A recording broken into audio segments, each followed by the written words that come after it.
हाँ, तो कैसे हैं हमारे प्यारे साथियों? आशा करते हैं कि आप लोग पहले से अच्छे होंगे और चीज़ों को अच्छे से सीख पा रहे होंगे। तो चलिए आज का जो हमारा वीडियो होने वाला है वो होने वाला है कांस्टेंट, व्यू और इंडेक्स के ऊपर। तो इस पे हम वन बाय वन डिस्कस करेंगे। उससे पहले आप लोगों को बता दें कि हमारा जो लेक्चर 10 था वो एसक्यूएल के ऊपर था। तो अगर उसमें आप लोगों को थोड़ा-सा भी दिक्कत लग रहा है तो प्लीज़ आप लोग जाइए, वीडियो को पूरा देखिए। हमने अच्छे से क्यू को मतलब एसक्यूएल को समझा रखा है। अगर उसमें आपको थोड़ा सा भी दिक्कत लग रहा है तो आप जाइए वीडियो को देखिए, आपको चीजें अच्छे से समझ में आ जाएगा।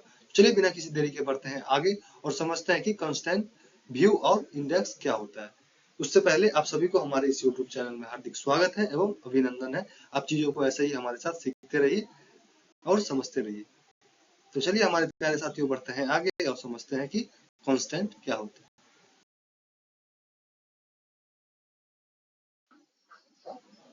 हाँ, तो हमारे प्यारे साथियों चलिए अब हम समझते हैं कि कांस्टेंट होता क्या है। तो देखिए आप सीधे सीधे समझिए, मान लीजिए कि एक एग्जांपल से समझने का प्रयास करते हैं। तो देखिए आप मानिए कि आप मतलब किसी कॉलेज में अपना एडमिशन लिया है और वहाँ आपको एग्जाम फॉर्म भरना है। तो देखिए जब आप एग्जाम फॉर्म भर रहे होते हो तो उसमें देखिए रोल नंबर डालना होता है। तो आपने जो रोल नंबर डाला वो देखिए दूसरे स्टूडेंट का वो रोल नंबर नहीं हो सकता है। वहीं अगर हम बात करें तो देखिए मार्क्स की, आप मान के चलिए कि एग्जाम फॉर्म भर दिए, आप एग्जाम दे दिए, आपका रिजल्ट आया। तो जो रिजल्ट आया आपका, तो उसमें देखिए मार्क हमेशा 0 से 100 तक, 100 के मतलब बीच में ही होता है। आई होप कि आप हमारी बात को समझ रहे होंगे। तो यही सब क्या है डेटाबेस में, जो मतलब जो ये सब जो होता है वो मतलब कौन करता है, तो हम सीधे सीधे कह सकते हैं कि कॉन्स्टेंट का काम ही है डेटाबेस के अंदर ये सब मेंटेन करना। या फिर हम सीधे दूसरे भाषा में समझने का प्रयास करें तो देखिए इसको सीधे सीधे आप बोल सकते हैं कि कॉन्स्टेंट ऐसा रूल होता है जो गलत डेटा को टेबल में जाने से रोकता है। आई होप कि आप हमारी बात को समझ गए होंगे। देखिए एक बार हम फिर से रिपीट कर देते हैं कि देखिए जैसे आप एग्जाम मतलब फॉर्म भरने गए तो उसमें आप देखिए रोल नंबर खाली नहीं छोड़ सकते। तो ये सब काम मतलब कौन देखता है, तो यही सीधे सीधे आप कह सकते हैं कि डेटाबेस के अंदर ये सब काम जो है किस कौन करता है, तो वो कॉन्स्टेंस करता है। आई होप कि आप हमारी बात को अब समझ गए होंगे। तो चलिए अब हम वन बाय वन इनके टाइप्स को समझने का प्रयास करते हैं। हाँ, तो हमारे प्यारे साथियों चलिए अब हम बात करते हैं नॉट नल पे। तो देखिए नॉट नल क्या होता है, आप सीधे सीधे समझिए कि कॉलम के अंदर जो है वो खाली वैल्यू अलाउ नहीं करता है। तो वही हमारा क्या होता है, नॉट नल होता है। आई होप कि आप हमारी बात को समझ गए होंगे। तो यहाँ पे देखिए हमारे पास एक एग्जांपल है, इसके थ्रू हम समझने का प्रयास करते हैं। तो यहाँ देखिए कि हमने एक टेबल मतलब क्रिएट किया है, सॉरी, यहाँ देखिए हमने एक टेबल क्रिएट किया है उसमें स्टूडेंट नाम का। तो उसमें देखिए हमारे पास क्या है, रोल नंबर है। और डेटा टाइप की बात करें तो कैसा है, इंटीजर डेटा टाइप का वैल्यू हमारा रोल नंबर है। वहीं अगर हम बात करें तो देखिए दूसरा जो हमारे पास क्या है, नेम है, जो मतलब कैरेक्टर टाइप का डेटा टाइप का मतलब वैल्यू है। और वहीं देखिए यहाँ पे हमने दिखा रखा है यहाँ पे नॉट नल। अगर रोल नंबर होगा तो देखिए अगर किसी स्टूडेंट का रोल नंबर है तो उसका नाम तो जरूर होगा। तो यहाँ पे वही चीज इंडिकेट कर रहा है कि नेम जो है वो नल नहीं होना चाहिए, क्योंकि अगर रोल नंबर इशू हुआ है तो जरूर किसी ना किसी कैंडिडेट के नाम से ही रोल नंबर मतलब इशू हुआ होगा, उसका कुछ ना कुछ नाम तो होगा। तो वही चीज यहाँ पे दिखाया जा रहा है कि name must be provided, name जो है वो होना चाहिए। आई होप कि नॉट नल क्या होता है आपको समझ में आ गया होगा।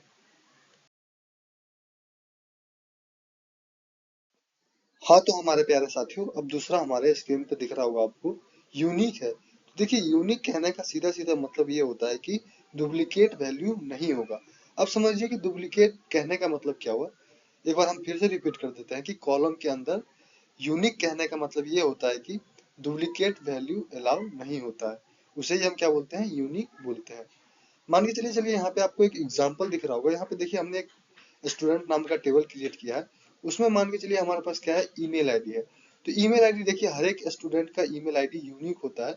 ये बात आपको भी पता होगा कि ईमेल आईडी जो है वो डुप्लीकेट नहीं हो सकता है। तो यही हमारा क्या हो जाएगा, यूनिक हो जाएगा। आई होप कि आप हमारी बात को समझ रहे होंगे। वहीं देखिए नीचे लिखा हुआ है नो डुप्लीकेट वैल्यू अलाउ। इसमें जो है नो डुप्लीकेट वैल्यू अलाउ होता है, यूनिक में।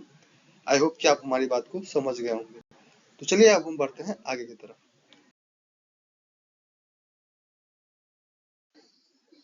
हाँ, तो हमारे प्यारे साथियों अब जो है हमारा क्या है, प्राइमरी की है। तो चलिए प्राइमरी की क्या होता है हम जानते हैं, ये थोड़ा इंपॉर्टेंट हो जाता है कॉन्स्टेंस मतलब कॉन्स्टेंस के लिए। तो देखिए हम सबसे पहले सीधे सीधे समझिए तो प्राइमरी की क्या होता है। तो अब देखिए यूनिक पहचान कह सकते हैं। प्राइमरी की का मतलब होता है यूनिक पहचान।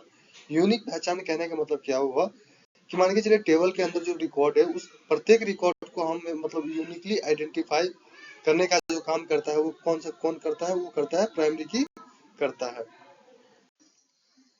हाँ, तो देखिए समझिएगा, देखिए इसका बेसिक दो रूल आप याद रखिएगा प्राइमरी की का क्या क्या होता है।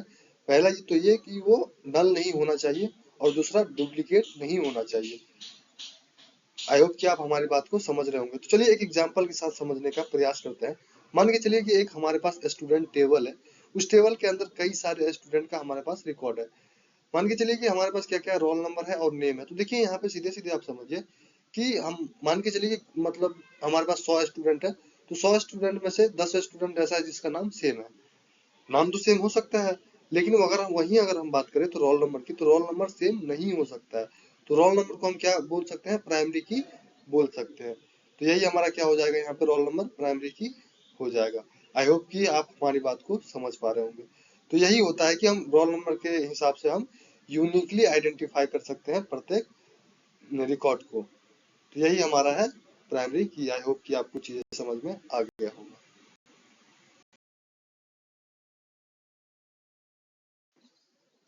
हाँ, तो हमारे प्यारे साथियों अब है हमारे पास फॉरेन की। तो देखिए फॉरेन की क्या होता है, आप सीधे सीधे समझिए एक एग्जांपल से।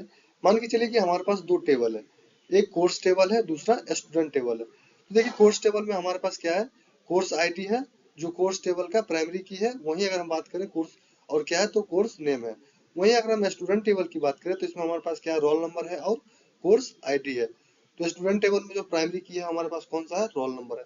तो देखिए यहाँ पे आप देख पा रहे होंगे कि हमारे पास दोनों टेबल में कोर्स आईडी है। तो देखिए दोनों टेबल के बीच में जो रिलेशन क्रिएट कर रहा है कोर्स आईडी, उसी को हम क्या बोलेंगे, फॉरेन की बोलते हैं।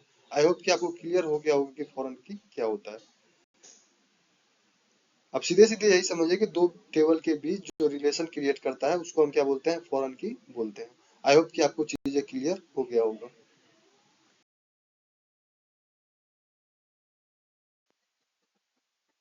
हाँ, तो हमारे प्यारे साथियों अब जो है हमारे पास कौन सा है, चेक है।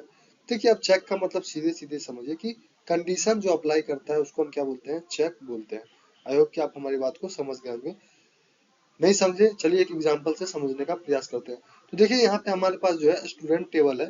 तो स्टूडेंट टेबल में देखिए हमारा मार्क जो है वो इंटीजर डेटा टाइप का है, और यहाँ पे हमने चेक मतलब लगाया है, कंडीशन लगाया है चेक करके। तो देखिए मार्क्स क्या है, 0 से बड़ा होना चाहिए और 100 से छोटा होना चाहिए। तो यही कंडीशन लगाने का जो काम है वो किसका है, चेक का है। आई होप कि आप हमारी बात को समझ गए होंगे। तो चलिए अब हम बढ़ते हैं आगे की तरफ।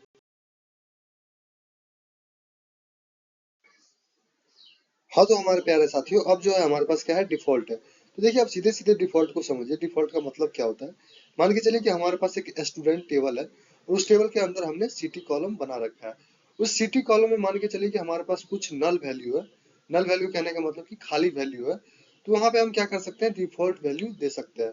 तो देखिए यहाँ पे हमने डिफॉल्ट लगा रखा है और पटना लिख रखा है। तो इसका मतलब ये हुआ कि जहाँ पे नल वैल्यू होगा वहां पे ऑटोमेटिक इंसर्ट हो जाएगा पटना। आई होप कि आप हमारी बात को समझ गए होंगे। नहीं समझे, एक बार फिर से रिपीट करते हैं। मान के चलिए कि हमारे पास एक स्टूडेंट टेबल है, उस टेबल के अंदर हमने एक सिटी कॉलम बना रखा है।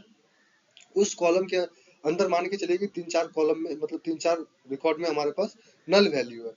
तो उस नल वैल्यू में मतलब अगर हम डिफॉल्ट लगा देते हैं तो क्या होगा, डिफॉल्ट करके हम मान के चलिए पटना लिखा हुआ है फिर एन मतलब कर दे, तो क्या होगा, जहां पे खाली वैल्यू होगा वहां पे ऑटोमेटिक जो हम मतलब टाइप करेंगे वो आ जाएगा। जैसे कि यहाँ पे हमने पटना दिखा रखा है तो ऑटोमेटिक पटना सिटी की जगह पे आ जाएगा। आई होप कि आप हमारी बात को समझ गए होंगे। हाँ, तो चलिए हमारे प्यारे साथियों एक बार हम फिर से टेबल के माध्यम से इन सारी चीजों को रिकॉल कर लेते हैं कि होता क्या है। तो देखिए हमारे पास सबसे पहले है नॉट नल। तो देखिए आप सीधे सीधे समझिए नॉट नल का मतलब क्या होता है कि उसमें खाली वैल्यू टेबल के अंदर कहिए या फिर कहिए डेटाबेस के अंदर खाली वैल्यू नहीं होना चाहिए कॉलम के अंदर। आई होप कि आप हमारी बात को समझ गए होंगे। वहीं अगर हम बात करें यूनिक की, तो देखिए यूनिक कहने का मतलब क्या हुआ कि उसमें डुप्लीकेट वैल्यू नहीं होना चाहिए। और वहीं अगर हम बात करें प्राइमरी की, तो प्राइमरी की का मतलब क्या होता है, यूनिक प्लस नॉट नल। आप सीधे सीधे समझिए कि यूनिक प्लस नॉट नल, ये दोनों कंडीशन अगर है तो उसको हम क्या बोलेंगे, प्राइमरी की बोलेंगे। आई होप कि आप हमारी बात को समझ गए होंगे। वहीं अगर हम बात करें फॉरेन की, तो देखिए फॉरेन की क्या होता है, लिंक टू टेबल। दो टेबल के बीच के जो रिलेशन को क्रिएट करता है उसको हम क्या बोलते हैं, फॉरेन की बोलते हैं। आई होप कि आप हमारी बात को समझ रहे होंगे। वहीं अगर हम बात करें चेक की, तो देखिए चेक क्या होता है, आप सीधे सीधे समझिए कि चेक क्या करता है, ये कंडीशन को अप्लाई करने का काम करता है। आई होप कि आप हमारी बात को समझ गए होंगे। वहीं अगर हम बात करें डिफॉल्ट की, तो देखिए आप सीधे सीधे समझिए कि ये क्या करता है, सेट करता है डिफॉल्ट वैल्यू। मान के चलिए कि टेबल के अंदर हमारे पास कोई वैल्यू नल है, तो और हम वहाँ पे अगर डिफॉल्ट वैल्यू डिफॉल्ट का यूज करते हैं तो वहाँ पे ऑटोमेटिक जो वैल्यू हम देंगे वो जहाँ पे खाली है वहाँ पे अपने आप फिल हो जाएगा। आई होप कि आप हमारी बात को समझ गए होंगे।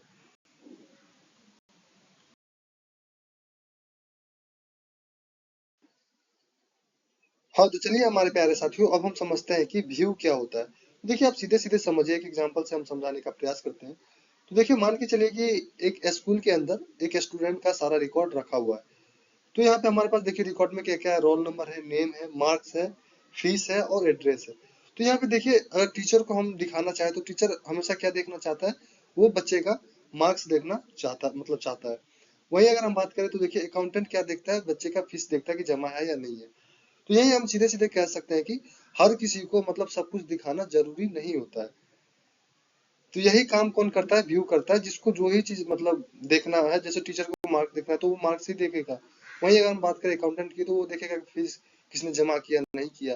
तो सबका मतलब देखने का अलग अलग मतलब डेटा को मतलब देख सकता है। तो यही हमारा क्या होता है, व्यू होता है, व्यू का काम होता है। हाँ तो चलिए देखिए हम कह सकते हैं सीधे सीधे मतलब व्यू को क्या कह सकते हैं, व्यू एक वर्चुअल टेबल है जो सेलेक्ट क्यूरी से बनता है और डेटा को फिजिकली स्टोर नहीं करता है। आई होप कि आप हमारी बात को समझ गए होंगे कि व्यू क्या होता है। हाँ तो हमारे प्यारे साथियों, चलिए अब हम समझते हैं कि क्रिएट व्यू क्या होता है। देखिए सबसे पहले एक एग्जांपल से हम समझने का प्रयास करते हैं। मान के चलिए कि हमारे पास एक स्टूडेंट टेबल है और उसमें से हमें एक व्यू क्रिएट करना है। तो देखिए हम व्यू को कैसे क्रिएट करेंगे, तो देखिए यहाँ पे हमारे पास एक स्टूडेंट टेबल है, तो वहां से हमने क्रिएट व्यू किया और उसमें स्टूडेंट व्यू के लिए हमने क्रिएट किया है। तो यहाँ पे हमने उसका नाम क्या डाल दिया, स्टूडेंट व्यू। और क्या क्या सिलेक्ट किया है, रोल नंबर को और नेम को हमने सिलेक्ट किया है। कहाँ से, तो हमने स्टूडेंट टेबल से सिलेक्ट किया है, फ्रॉम स्टूडेंट टेबल। तो इसमें जो दिखेगा वर्चुअल टेबल जो दिखेगा हमारा, वो क्या दिखेगा, रोल नंबर और नेम दिखेगा। आई होप कि आप हमारी बात को समझ गए होंगे। चलिए समझ नहीं आया एक बार फिर से समझते हैं।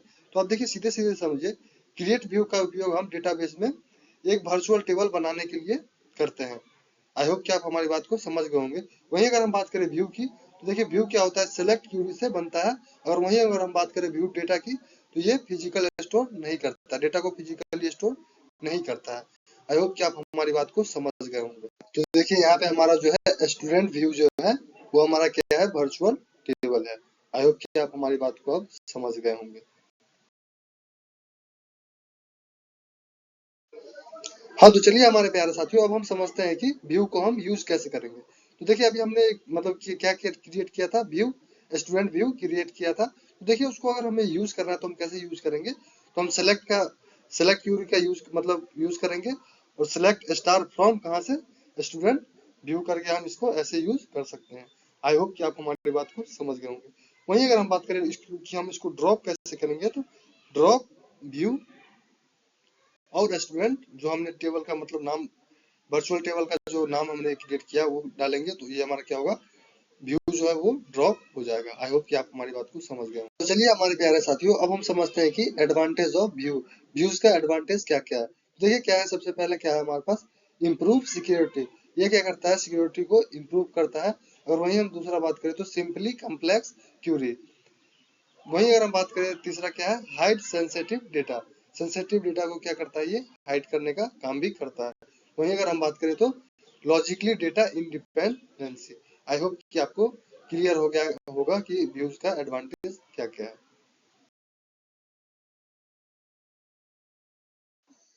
हाँ तो हमारे प्यारे साथियों, चलिए अब हम समझते हैं कि इंडेक्स क्या होता है। तो देखिए आप सीधे सीधे समझिए कि मान के चलिए हमारे पास एक डीबीएमएस का बुक है और उसमें हमें खोजना है कि इंडेक्स मतलब इंडेक्स चैप्टर को पढ़ना है, इंडेक्स के बारे में पढ़ना है। तो आप बुक पूरा डीबीएमएस का बुक उल्टा के तो ये तो नहीं खोजने लगेगा कि इंडेक्स कहाँ पे है।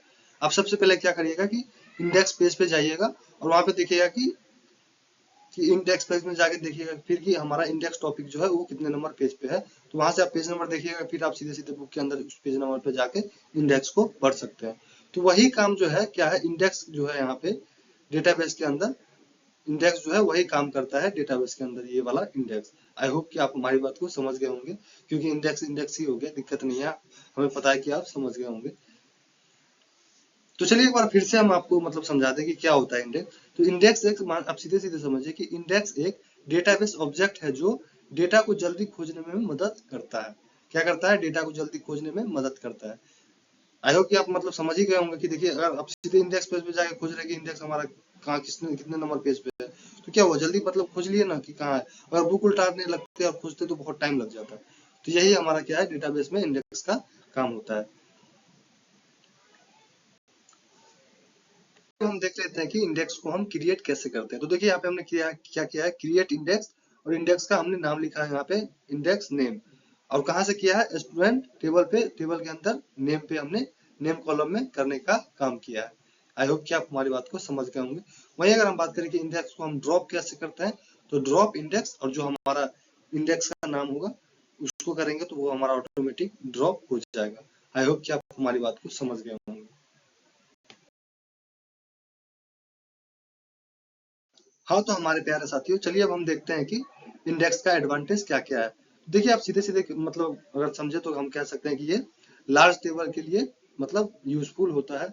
वहीं अगर हम दूसरा बात करें तो परफॉर्मेंस इम्प्रूव होता है। वहीं अगर हम कहें तो फास्टर सेलेक्ट क्यूरीज भी होता है। यह सब हमारा क्या है, एडवांटेज ऑफ इंडेक्स है।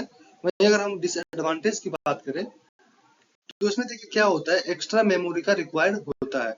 वहीं अगर हम बोले तो स्लो मतलब डाउन होता है, इंसर्शन और अपडेट करना जो होता है वो क्या होता है, स्लो होता है। तो ये दोनों हमारा क्या है, डिसएडवांटेज है किसका, इंडेक्स का। आई होप कि आप हमारी बात को समझ गए होंगे। हाँ तो हमारे प्यारे साथियों, आज के लिए इतना ही। इससे अगला टॉपिक हम कल डिस्कस कर रहे होंगे। तब तक के लिए आप सभी को थैंक यू। अगर आपको वीडियो अच्छा लगा हो तो प्लीज चैनल को सब्सक्राइब करें, वीडियो पे लाइक करें, वीडियो पे कमेंट करें। अगर आप लोगों को कोई भी डाउट लग रहा है किसी भी टॉपिक में तो आप प्लीज हमें कमेंट में बताएं, हम उस पर जरूर आपको वीडियो लाके अच्छे से देंगे। कहीं भी किसी भी टॉपिक में अगर आपको दिक्कत लग रहा है तो प्लीज आपके लिए हमेशा 24/7 कमेंट बॉक्स खुला हुआ है, आप कमेंट करिए, आपके लिए हम चीजें प्रोवाइड करवाएंगे। तो चलिए तब तक के लिए आप सभी को थैंक यू, मिलते हैं नेक्स्ट वाले वीडियो में नेक्स्ट अंदाज में।